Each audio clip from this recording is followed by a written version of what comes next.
Ma sœur s'est vantée, la maison s'est vendue pour 550 000 euros. J'ai hurlé, comment oses-tu? Elle m'a giflé, m'a bousculé et a ricané, dégage, pauvre nul. Le lendemain, la police est arrivée, horrifiée. Je m'appelle Jeanne Martin. Et quelques heures avant que mon monde ne bascule, je croyais encore que la petite maison de mes parents à Marseille m'attendait, exactement là où je l'avais laissée. 6 mois d'absence, une seule valise à la main, je suis entré dans l'appartement luxueux de ma sœur, m'attendant à des retrouvailles gênantes, peut-être une étreinte pleine de culpabilité, rien de plus. Au lieu de cela, elle s'est adossée à son îlot de cuisine en marbre, faisant tournoyer un verre de vin comme si elle célébrait une promotion. Ses lèvres se sont retroussées en un petit demi-sourire satisfait tandis qu'elle m'annonçait, presque nonchalamment, que la maison où j'avais grandi avait été vendue pour 550 000 euros pendant mon absence. Pendant une seconde, mon cerveau a refusé de traiter les mots. Cette maison n'était pas un actif à liquider. C'était mon héritage, mon point d'ancrage, la seule chose que je pensais être en sécurité. Ma poitrine s'est serrée, mes oreilles ont bourdonné, et tout ce que j'ai pu sortir fut un rauque. Comment as-tu pu faire ça sans même me le demander? La réponse ne fut pas des excuses. Ce ne fut même pas une explication. Ce fut la piqûre vive de sa main sur mon visage et la poussée brutale qui m'a fait trébucher vers le couloir. Je me souviens de la porte qui claque, de sa voix crachant une dernière insulte à travers le bois, me disant de dégager comme si j'étais une étrangère qui s'était trompée de vie. Je suis parti en tremblant, la joue en feu, mon esprit essayant de décider ce qui faisait le plus mal, perdre la maison ou réaliser exactement ce que ma propre sœur pensait que je valais. Ce que j'ai fait ensuite, et qui s'est présenté à sa porte le lendemain matin, a fait en sorte qu'elle n'oublierait jamais ce moment.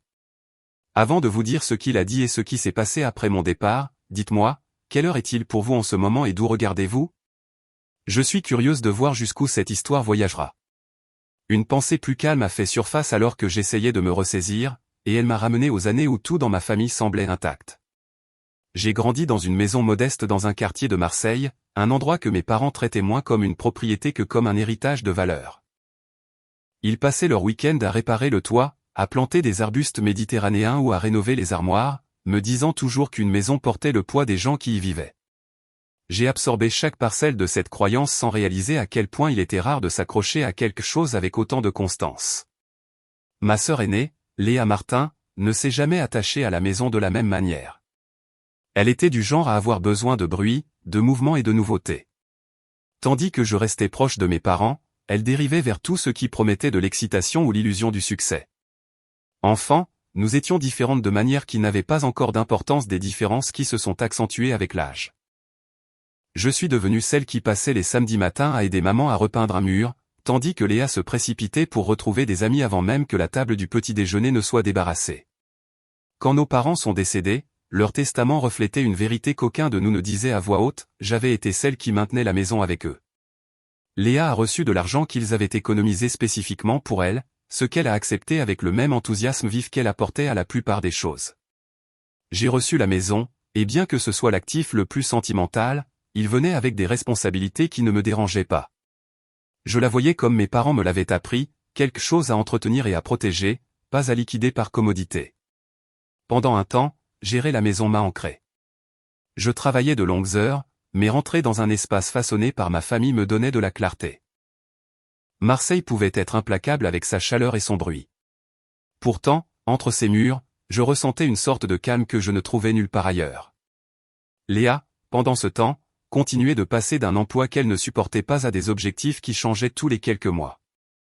Chaque fois qu'elle venait, elle se plaignait des planchers qui craquaient ou des installations démodées, insistant sur le fait que je devrais tout moderniser ou simplement vendre et recommencer à zéro. J'ai toujours balayé ses commentaires, sans réaliser à quel point ils laissaient entrevoir quelque chose de non résolu en elle. Quelques mois avant mon départ pour Lille, mon superviseur m'a proposé une mission temporaire qui ferait avancer ma carrière si j'acceptais. J'ai hésité. Le moment semblait mal choisi, et l'idée de quitter la maison pendant 6 mois me mettait mal à l'aise. Mais la voix de maman est restée avec moi, sa conviction qu'aller de l'avant ne signifiait jamais abandonner d'où l'on venait. J'ai finalement accepté, me disant que la maison se porterait bien avec les précautions que je prévoyais de prendre. La préparation de ce voyage a pris plusieurs semaines. J'ai fait en sorte que les services publics continuent automatiquement, j'ai installé des caméras de sécurité mises à jour qui stockaient tout sur un compte en nuage auquel seul moi avais accès, et j'ai enfermé des documents dans une armoire qui n'avait pas été ouverte depuis la dernière année de nos parents. J'ai même parcouru chaque pièce avant de partir, m'assurant que les lumières étaient éteintes, les stores fermés, et que tout était exactement comme je voulais le retrouver. La seule chose que je n'ai pas remise en question, c'est le double des clés que Léa avait encore depuis des années. Elle l'utilisait occasionnellement pour déposer quelque chose ou vérifier la maison quand je travaillais tard. Je me suis dit que ce n'était pas un problème. J'ai choisi de croire qu'elle voyait la maison comme moi, comme quelque chose qui valait la peine d'être préservé, même si elle ne comprenait pas toujours pourquoi j'y tenais tant.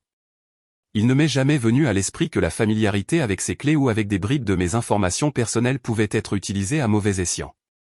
La confiance a tendance à vous aveugler de petites manières discrètes, bien avant que vous ne remarquiez que quelque chose ne va pas. La dernière semaine avant mon départ, Léa est arrivée à l'improviste. Elle a prétendu vouloir apaiser les tensions, bien que rien n'ait été particulièrement tendu entre nous. Elle a déambulé lentement dans la maison, passant sa main sur la rampe, regardant le plafond comme pour y chercher des fissures. Quand elle m'a demandé à nouveau pourquoi j'insistais pour garder un endroit qui reflétait à peine qui j'étais en train de devenir, j'ai ri, supposant qu'elle plaisantait. Je n'ai pas réalisé qu'elle étudiait l'espace avec une intention différente, une qu'elle n'a jamais partagée, et une que je n'imaginais même pas dans mes pires cauchemars. Une fois arrivé à Lille, mes journées se sont rapidement remplies. Je me suis adapté à l'air plus frais, au rythme inconnu et à la responsabilité d'un nouveau rôle. Je pensais souvent à la maison, mais toujours avec réconfort, jamais avec suspicion.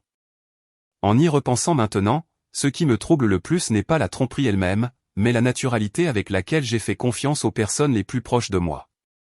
Je croyais que la stabilité au sein d'une famille était quelque chose de permanent, pas quelque chose qui pouvait être réarrangé discrètement, à huis clos. La distance entre Marseille et Lille a donné à Léa la latitude de faire des choix que je n'aurais jamais prédits, des choix qui ont défait tout ce que je supposais être en sécurité. Quand ma mission a finalement touché à sa fin, j'imaginais retourner dans la même maison que j'avais quittée, celle façonnée par les mains de mes parents, préservée par mes routines et protégée par les systèmes que j'avais mis en place. Je n'avais aucune raison de m'attendre à autre chose. L'idée que quoi que ce soit ait changé ne m'a même jamais traversé l'esprit. Une respiration profonde m'a aidé à éclaircir mes pensées alors que je tournais dans ma rue, m'attendant au calme familier du quartier qui m'avait manqué pendant des mois. Le soleil de la Provence pesait sur le bitume. Et pendant un instant, j'ai imaginé entrer dans ma maison exactement comme je l'avais laissée, poussiéreuse par manque d'utilisation, mais intacte, attendant. Cet espoir m'a porté jusqu'à ce que j'atteigne l'allée et que je remarque des changements qui n'étaient pas de mon fait. Les arbustes avaient été taillés différemment. La lumière du porche avait été remplacée, et un nouveau paillasson se trouvait là où l'ancien aurait dû être. C'était subtil, mais rien de subtil ne s'était jamais produit sur cette propriété sans que je l'aie organisée moi-même. J'ai serré ma valise contre moi, essayant de rationaliser ce que je voyais. Peut-être qu'une de mes connaissances était passée pour aider à l'entretien. Peut-être qu'un voisin était intervenu, bien qu'aucun d'eux n'aurait osé franchir les limites sans me le dire d'abord. La sensation qui grandissait dans ma poitrine me disait que quelque chose n'allait pas, bien avant que je ne frappe à la porte d'entrée. Elle s'est ouverte avant même que je la touche. Une femme que je n'avais jamais vue se tenait dans l'encadrement, un bambin sur la hanche. Derrière elle, le salon était rempli de meubles qui n'appartenaient pas à ma famille. Des jouets vifs éparpillés sur le sol, un canapé poussé contre le mur où mes parents accrochaient des photographies encadrées, et une bibliothèque remplie de livres pour enfants à côté d'une télévision que je ne reconnaissais pas. Pendant une seconde, mon corps a refusé de bouger. Je devais avoir l'air de quelqu'un qui s'était trompé de chemin et s'était égaré dans la maison d'un étranger, même si chaque clou, chaque carreau, chaque coin appartenait à la version enfantine de moi-même. La femme m'a adressé un sourire poli et confus, le genre que les gens réservent aux visiteurs inattendus qui semblent inoffensifs mais déplacés. Je n'ai posé aucune question à voix haute. Mon esprit allait trop vite pour les mots. J'ai de nouveau balayé la pièce du regard, incapable de comprendre à quel point elle me semblait peu familière. L'air n'avait même pas la même odeur. Le léger parfum d'agrumes que je maintenais toujours dans des diffuseurs avait été remplacé par quelque chose de poudré et de chaud, quelque chose qui ne se connectait à aucun souvenir que je possédais. Un homme est apparu derrière elle, son expression sur ses gardes mais pas hostile. Il portait une boîte étiquetée au nom d'une entreprise de déménagement, et il l'a posée près d'un couloir que je parcourais en courant quand j'étais enfant. J'ai ressenti une douleur que je ne pouvais pas expliquer. Pas de la colère, pas de la peur, juste une rupture profonde, comme si une couture à l'intérieur de moi avait été déchirée sans avertissement.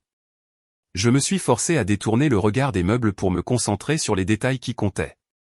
Une pile de dossiers se trouvait sur la table basse, du genre de ceux utilisés lors des processus de clôture des transactions immobilières. Leurs bords étaient nets, organisés, fraîchement manipulés. Rien dans cette pile n'était à moi. Je ne reconnaissais aucune écriture. Pourtant, quelque chose dans le poids de ces documents dégageait une finalité qui a fait s'accélérer mon pouls. Je suis retourné à l'extérieur, ayant besoin d'air, d'espace, de n'importe quoi pour comprendre la situation sans m'y effondrer. Mes yeux se sont portés sur le trottoir où un camion de déménagement tournait au ralenti, ses portes arrière ouvertes. À l'intérieur se trouvaient d'autres boîtes étiquetées avec des noms d'enfants que je ne connaissais pas. Une poussette était appuyée contre la roue, déjà poussiéreuse de la route. Ce n'était pas une visite temporaire. Ces gens s'étaient installés. Ils n'étaient ni confus, ni déplacés, ni en attente d'une permission. Ils croyaient que c'était leur maison. J'ai cherché mon téléphone dans mon sac, pas encore pour appeler quelqu'un, mais pour m'ancrer dans la réalité du moment.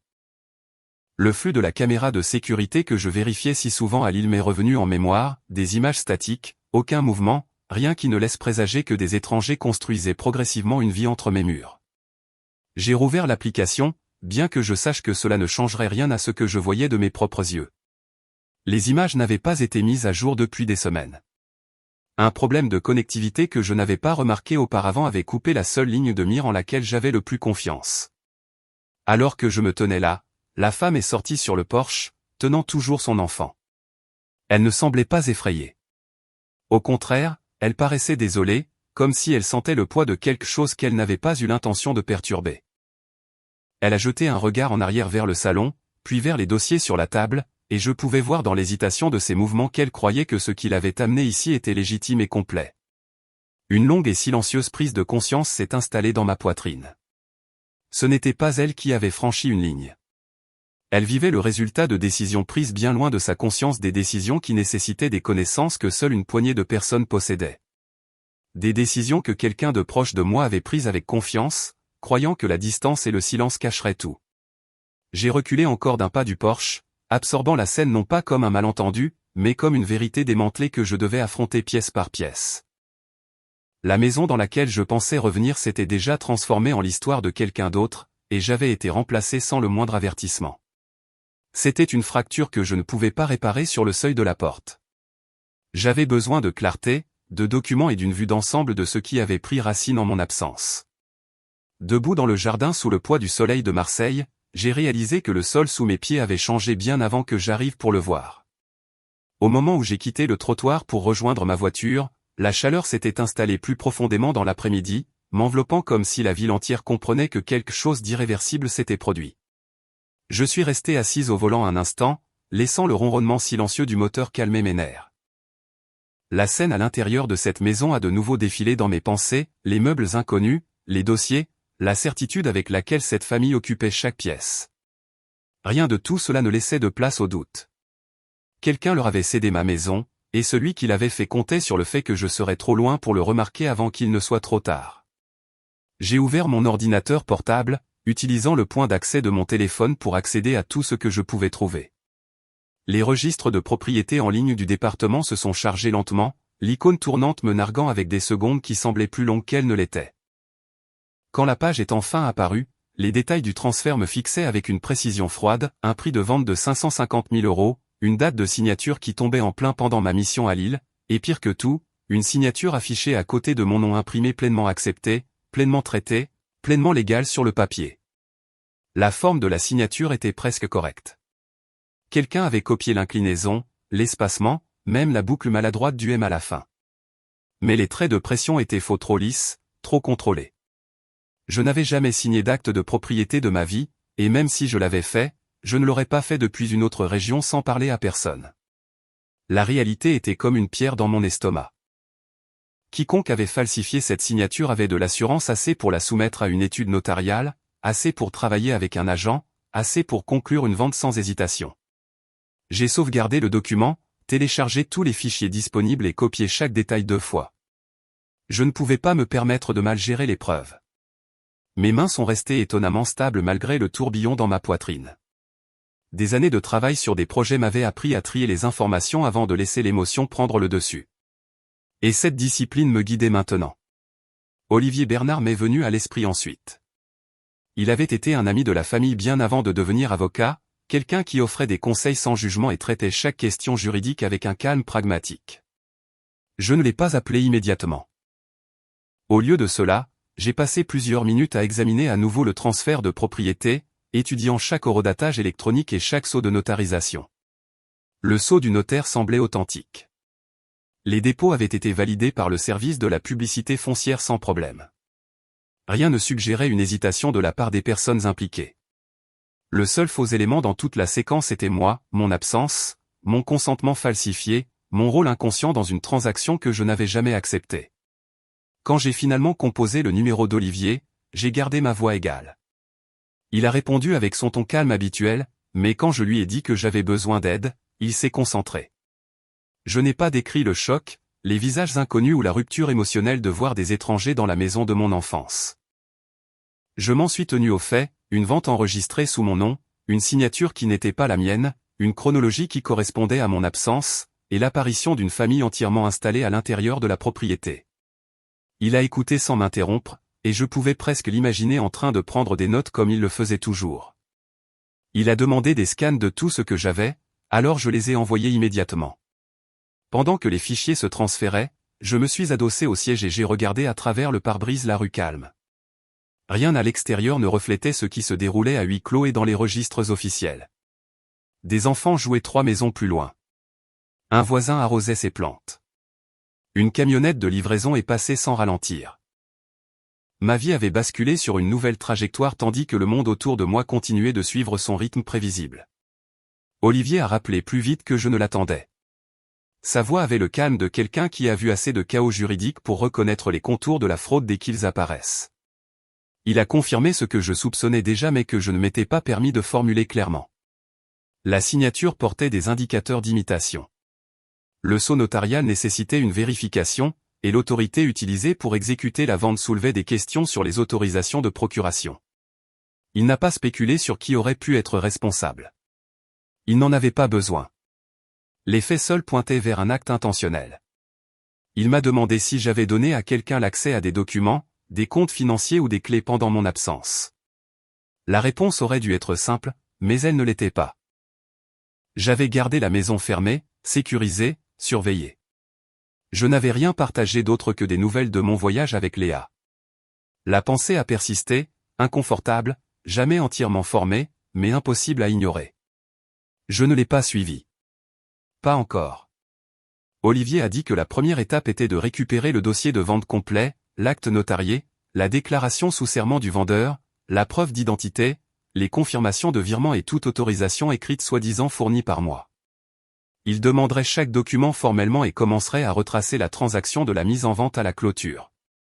Il m'a dit de garder tout ce que je trouvais privé pour l'instant. Pas d'accusation, pas de confrontation. Les preuves d'abord, la stratégie ensuite, l'émotion en dernier. J'ai accepté parce qu'il avait raison. Et parce que le poids dans ma poitrine se resserrait chaque fois que je revoyais le moment où cette femme avait ouvert ma porte d'entrée. Avant de terminer l'appel, il a dit quelque chose qui m'est resté plus longtemps que prévu. Quoi qu'il se soit passé ici, Jeanne, c'était délibéré. Et celui qui l'a fait a supposé que vous ne regarderiez pas de près. La certitude dans son ton s'est installée plus profondément que la chaleur de la Provence. J'ai fermé mon ordinateur portable et je suis resté assise en silence, comprenant maintenant que ce qui m'attendait ne serait pas un malentendu à éclaircir, mais une structure bâtie sur la tromperie, couche par couche. Et chaque couche me mènerait à quelqu'un qui pensait que je garderais le silence. Le lendemain matin apportait une fraîcheur silencieuse qui m'a aidé à rester ancré alors que je me rendais au cabinet d'Olivier. Le bâtiment était niché entre 2 complexes médicaux, modestes par rapport au développement plus haut à proximité, mais familier d'une manière qui me stabilisait. Entrer à l'intérieur, c'était comme retourner dans un endroit où les problèmes avaient encore un ordre, où quelqu'un savait comment dénouer des nœuds que je pouvais à peine décrire. Olivier m'a accueilli avec son calme habituel, mais ses yeux avaient une gravité qui n'était pas la lors de notre appel. Il m'a conduite dans une salle de conférence et a étalé plusieurs documents imprimés sur la table, des dossiers qu'il avait déjà obtenus pendant la nuit. Les voir disposés sous forme physique rendait la situation plus nette, plus délibérée, comme si le papier lui-même portait le poids des décisions prises dans mon dos. Je me suis assise lentement, laissant l'agencement des pages parler avant qu'Olivier ne dise quoi que ce soit. Chaque document, l'acte de propriété, l'accusé de réception, le relevé de clôture portait mon nom imprimé, soigneusement positionné à côté de la même signature falsifiée qui était maintenant apparue sous plusieurs formes. De près, l'imitation semblait confiante, mais la confiance était souvent ce qu'il y a de plus facile à simuler sur le papier. Olivier m'a tendu une impression agrandie de la comparaison de signatures qu'il avait préparée. Il a souligné les subtiles ruptures de pression, l'uniformité anormale le long des traits inclinés, les marques d'hésitation près de la courbe du J. C'étaient des détails que je n'aurais pas remarqués par moi-même, mais une fois qu'il les a mis en évidence, les différences sont devenues indéniables. Quelqu'un n'avait pas seulement tenté une falsification, il l'avait pratiquée. Il est ensuite passé à un autre document, un formulaire d'autorisation de vente affirmant que j'avais approuvé la mise en vente des semaines avant la vente. La date tombait pendant une période où j'avais à peine pu accéder à une connexion Wi-Fi fiable à Lille, et encore moins signer un formulaire autorisant une transaction majeure. La pièce d'identité scannée jointe au dossier ressemblait à ma carte d'identité, mais la résolution était dégradée d'une manière qui masquait les éléments de sécurité. Il l'a marqué d'une languette jaune, indiquant un autre élément nécessitant une vérification. Olivier a expliqué la séquence d'événements qu'une vente légitime devrait suivre, puis a passé en revue la séquence enregistrée dans les registres du département. Plusieurs étapes ne coïncidaient pas, non pas incorrectement complétées, mais rationalisées de manière suspecte, suggérant une coopération entre l'agent et le vendeur. La propriété n'avait été mise en vente que pendant 4 jours avant qu'une offre ne soit acceptée. Les diagnostics ont eu lieu anormalement vite. La signature a été exécutée en 1 semaine, ne laissant presque aucune place au retard. Les transactions immobilières se déroulent rarement aussi rapidement, à moins que quelqu'un ne les pousse agressivement. Puis il m'a tendu une feuille qui a crispé ma mâchoire, le paiement de la commission à Monsieur Calvet. Elle était significativement plus élevée que les honoraires habituels d'un agent vendeur. Le chiffre était en gras, sans équivoque, et non conforme à la pratique normale. Olivier n'a pas eu à expliquer pourquoi c'était important. Une commission importante signifiait souvent que quelqu'un était récompensé pour quelque chose qui dépassait le travail standard. Il a continué à passer en revue chaque document, les instructions de virement dirigeant le paiement de l'acheteur, la confirmation de transfert montrant les fonds atterrissant sur un compte au nom de Léa, la page de notarisation avec des signatures qui n'appartenaient pas à la même famille d'encre. Chaque pièce ajoutait du poids à une réalité que j'avais espérée moins intentionnelle de près. Au lieu de cela, chaque détail approfondissait la clarté de la vérité. J'ai demandé à Olivier comment quelqu'un pouvait déplacer de l'argent aussi rapidement. Il m'a montré une chronologie imprimée de l'activité du compte à laquelle il avait eu accès par des voies légales. Le dépôt est apparu, puis s'est dispersé en plusieurs transferts sur des comptes liés à Léa en peu de temps. Cela semblait organisé, pas frénétique, pas impulsif. Elle l'avait planifié. La prise de conscience a resserré quelque chose à l'intérieur de ma poitrine que je n'ai pas cherché à adoucir. Il a exposé les prochaines étapes avec une précision méthodique. Nous aurions besoin des déclarations du notaire, des registres de transactions de l'agence de Calvet et d'une copie du mandat de vente original. Il avait déjà demandé la plupart d'entre eux. Il voulait aussi que je rassemble toutes les communications que j'avais échangées avec Léa pendant ma mission, en particulier tout ce qui faisait référence à la maison. Même les messages qui semblaient inoffensifs pourraient aider à construire une chronologie montrant qu'elle avait délibérément dissimulé la vérité. Après avoir de nouveau examiné les documents, Olivier m'a demandé si je me sentais prête à poursuivre cette affaire pleinement, pas émotionnellement, mais légalement. C'était le point où les affaires cessaient d'être des malentendus pour devenir des plaintes structurées. J'ai pris une profonde inspiration avant de répondre. Le changement s'était déjà produit en moi bien avant cette réunion. Voir les documents l'a confirmé. Il n'y avait plus de place pour l'incertitude. Olivier m'a alors remis une petite liste de tâches. Je devais récupérer les relevés bancaires des mois précédant ma mission, sécuriser mes documents d'identité et changer les mots de passe de tous les comptes liés à des données personnelles. Il a suggéré de stocker les fichiers importants hors ligne pour le moment. Quiconque avait falsifié ma signature avait assez d'informations pour m'imiter une fois. Nous ne pouvions pas supposer qu'il n'essaierait pas à nouveau. Avant de partir, j'ai jeté un dernier regard sur la signature falsifiée sur l'acte de propriété, une simple courbe d'encre, d'apparence confiante, mais creuse en dessous. Quelqu'un croyait que marquer mon nom en mon absence suffirait à m'effacer de ma propre maison. L'audace de cette supposition s'est installée plus profondément que la colère. Elle a laissé dans son sillage une détermination tranquille. En sortant du cabinet d'Olivier, je suis entré dans la vive lumière de la Provence avec un dossier de preuves sous le bras. Chaque document à l'intérieur pointait vers la même vérité. Ce n'était pas un malentendu, une erreur ou un oubli. C'était un acte orchestré, mené par quelqu'un qui croyait que la distance signifiait l'impuissance. Ils avaient tort. Au moment où j'ai quitté le cabinet d'Olivier, le soleil avait basculé dans l'angle de fin d'après-midi qui projetait de longues ombres sur le parking. Je suis resté dans ma voiture quelques secondes, laissant le bruit de tout se calmer, puis j'ai démarré le moteur avec une résolution tranquille. Les preuves sur papier racontaient une histoire, mais je voulais comprendre ce qu'on avait dit aux gens à l'intérieur de ma maison. Leur présence semblait trop installée, trop confiante, et comprendre leur version de la transaction pourrait me donner une autre pièce de la chronologie dont Olivier avait besoin. Je suis retourné vers mon quartier, gardant une vitesse modérée, les rues familières défilant dans un flou de couleurs sourdes. Quand j'ai atteint le pâté de maison, le camion de déménagement de la veille avait disparu, remplacé par 2 voitures compactes garées proprement dans l'allée que j'utilisais autrefois chaque matin. La lumière du Porsche brillait faiblement, même si le jour persistait un autre détail inconnu superposé à des changements que je n'avais pas demandés. Je me suis approché de la maison discrètement. Je ne suis pas monté sur le Porsche ni n'ai tenté de prendre contact. Olivier m'avait prévenu de ne rien entreprendre qui pourrait être interprété comme une ingérence. Au lieu de cela, j'ai observé depuis le trottoir, d'où je pouvais voir à travers les stores ouverts dans le salon. La famille se déplaçait à un rythme normal, organisant des étagères, pliant de petits vêtements, déballant d'autres boîtes. Rien chez eux ne suggérait la conscience d'un méfait. Leurs expressions portaient la concentration facile de personnes construisant un foyer, pas de personnes cachant un secret. J'ai pris des notes mentales des objets qu'ils déballaient, de la chronologie impliquée par leur progrès, et des détails qui indiquaient combien de temps ils pensaient rester. Tout cela renforçait une vérité que j'avais déjà acceptée, ils avaient acheté la propriété de bonne foi. Ils n'étaient pas l'ennemi. Ils étaient une autre couche dans les retombées des actions de quelqu'un d'autre, et il n'y avait aucun sens à leur en vouloir d'occuper un espace qu'ils pensaient être légalement le leur. J'ai reculé vers la rue et suis retourné à ma voiture, en prenant soin de ne pas m'attarder assez longtemps pour attirer l'attention. Olivier avait demandé tout ce qui pourrait clarifier la compréhension de l'acheteur sur la vente. Et bien que je ne puisse pas leur parler directement pour l'instant, j'avais maintenant une idée plus claire de leur rôle. Ils ne cachaient rien. Ils s'installaient dans une vie pour laquelle ils croyaient avoir payé. Mon prochain arrêt était Calvet Immobilier. Le bureau se trouvait dans un complexe commercial à environ 15 minutes, coincé entre un cabinet dentaire et un petit café. Le bâtiment à la façade vitrée affichait des photos d'annonces en rangées soignées, chacune encadrée de légendes joyeuses sur les réductions de prix et les nouvelles opportunités. Il ressemblait exactement à n'importe quelle autre agence, ce qui ne faisait que rendre le courant sous-jacent de manipulation plus difficile à ignorer. Je suis entré dans le bâtiment sans hésitation. La réceptionniste m'a accueilli chaleureusement, ignorant la raison de ma visite, et m'a offert une brochure sur les tendances du marché.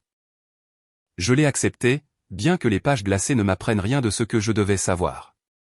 La salle d'attente offrait une vue dégagée sur plusieurs bureaux derrière une demi-cloison dépolie. J'ai parcouru les plaques nominatives jusqu'à ce que je localise celle de Calvet. Son bureau racontait une histoire bien avant lui.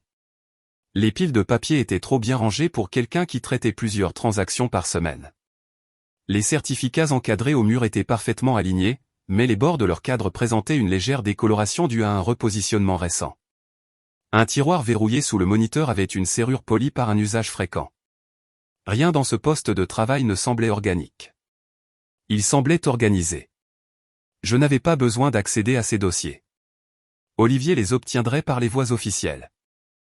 Ce dont j'avais besoin, c'était de contexte, à quelle fréquence Calvet concluait des affaires rapidement, si d'autres au bureau interagissaient régulièrement avec lui, si des membres du personnel hésitaient en entendant son nom. Alors que j'observais discrètement depuis la salle d'attente, une agente est passée et a mentionné son absence aujourd'hui, notant qu'il avait quelque chose à régler. Son ton portait une légère irritation, comme s'il laissait fréquemment les autres gérer les détails en suspens. Je ne suis resté que le temps de recueillir des impressions sans éveiller les soupçons. En sortant, j'ai aperçu le reflet du bureau dans la porte vitrée, un espace de travail calme et professionnel qui masquait des fractures plus profondes sous la surface. Quoique Calvet ait orchestré, il l'avait fait avec une subtilité exercée. Mon dernier arrêt fut de nouveau la maison, mais sous un angle différent cette fois. Je me suis garé plus loin dans la rue et j'ai ouvert mon ordinateur portable. J'ai tenté d'accéder au système de sécurité, sans attendre grand-chose après les échecs de connexion précédents, mais ayant besoin de documenter le dysfonctionnement pour Olivier. Le flux restait figé sur un horodatage d'il y a plusieurs semaines. Le journal de notification montrait plusieurs pertes de connexion regroupées autour d'une période, la même période où la vente avait eu lieu. Le schéma était trop précis pour être accidentel. Quelqu'un avait intentionnellement interféré avec le système, s'assurant que je ne verrais rien pendant la fenêtre où ils avaient besoin d'intimité. J'ai documenté chaque détail, les horodatages, la séquence de déconnexion, l'absence de journaux de mouvement. Chaque pièce formait un maillon de la chaîne d'action qui m'ont privé de visibilité et d'accès. Alors que le jour déclinait, j'ai fermé l'ordinateur portable et me suis adossé à mon siège. Les preuves recueillies au cours des dernières heures formaient une image qui ne vacillait plus.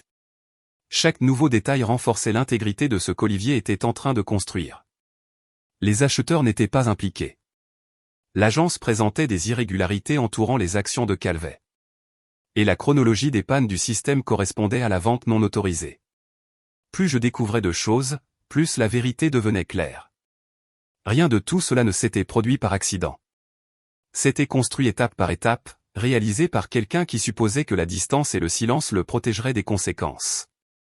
Le lendemain matin est arrivé avec une quiétude sourde qui rendait tout plus net, comme si l'air lui-même anticipait ce qui allait arriver. Je me suis rendu au cabinet d'Olivier tôt, me donnant le temps de me calmer avant que tout ne se déroule. Il avait organisé une réunion formelle, une étape requise avant de déposer plusieurs actions civiles et de transmettre le dossier pénal aux enquêteurs. Léa et Calvet avaient tous deux été notifiés. Que l'un ou l'autre comprenne la raison complète de la réunion n'avait pas d'importance. La vérité attendait dans les documents qu'Olivier et moi avions préparés. Je me suis de nouveau assise dans la salle de conférence, bien que l'atmosphère ne ressemble en rien au calme des visites précédentes. La table contenait maintenant des classeurs de preuves organisés, chacun marqué avec précision. Olivier a passé en revue une dernière liste de points qu'il comptait présenter. Son ton est resté égal, pratique comme toujours, mais j'ai vu la gravité sous-jacente dans la ligne tendue de sa posture. Un coup à la porte a rompu le silence. Léa est entrée la première.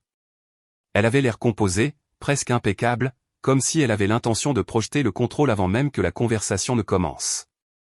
Ses yeux ont balayé les classeurs, puis moi, bien qu'elle ait évité de croiser mon regard plus d'une seconde.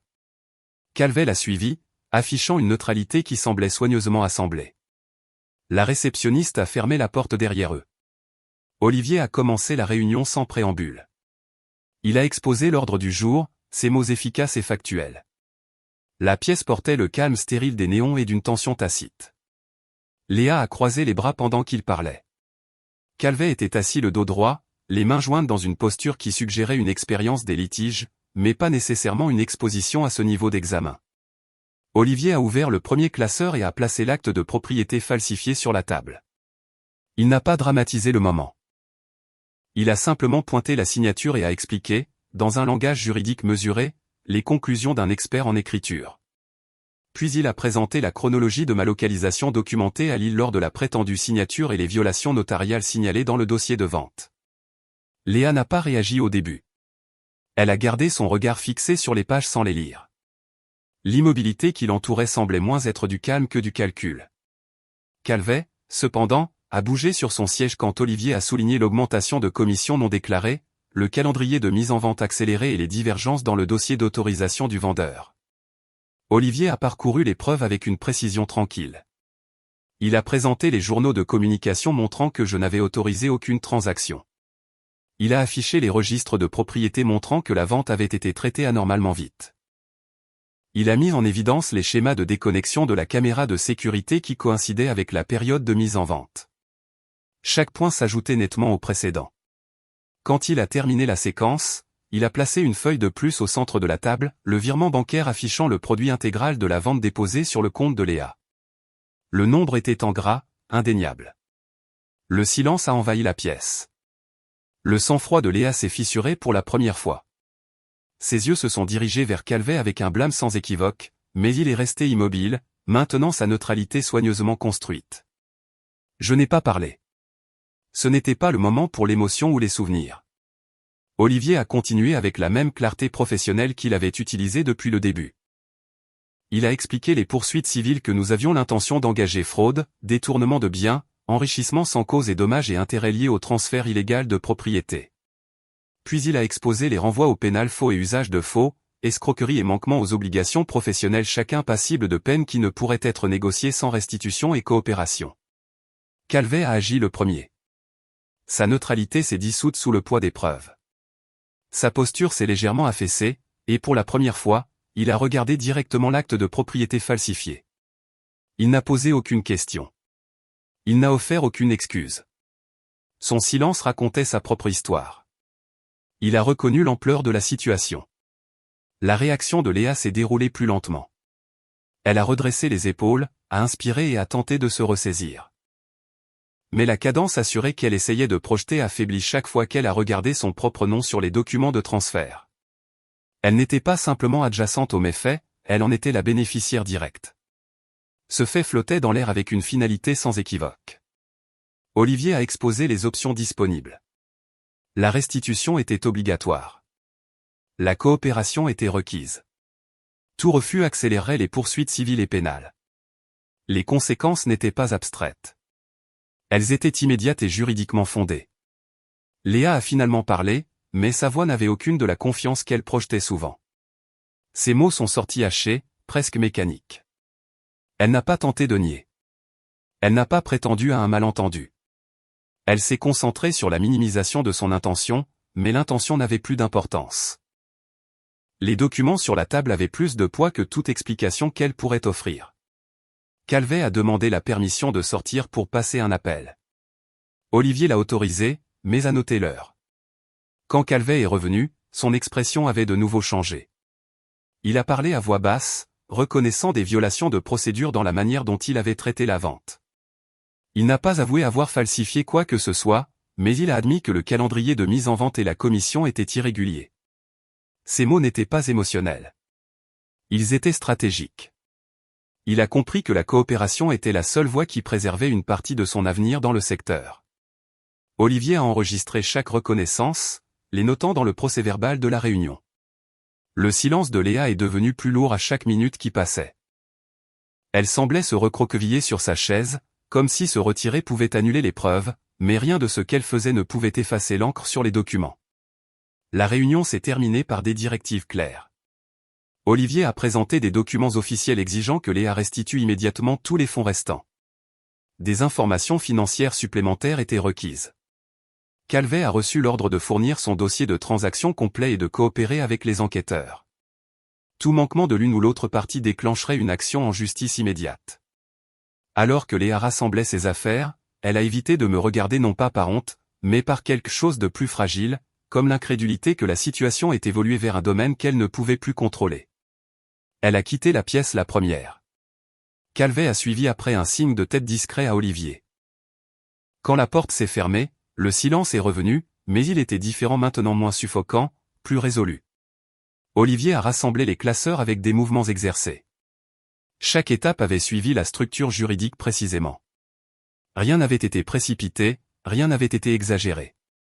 La réunion avait simplement amené la vérité dans une pièce où elle ne pouvait plus être manipulée. En sortant à la lumière du soleil, la clarté de l'issue s'est installée profondément. Les choix de Léa avaient franchi une limite qui ne pouvait être inversée. Il n'y avait pas de retour possible à ce qu'était notre relation autrefois. Pas après ça. Jamais. Le processus continuerait, paperasse, dépôt, restitution, conséquences. Mais la partie émotionnelle avait déjà atteint sa fin. Je n'ai ressenti ni triomphe ni justification. J'ai ressenti quelque chose de plus calme, de plus lourd et de plus définitif. La distance n'a pas été créée lors de cette réunion. Elle n'a fait qu'être reconnue. Et je suis parti sans me retourner.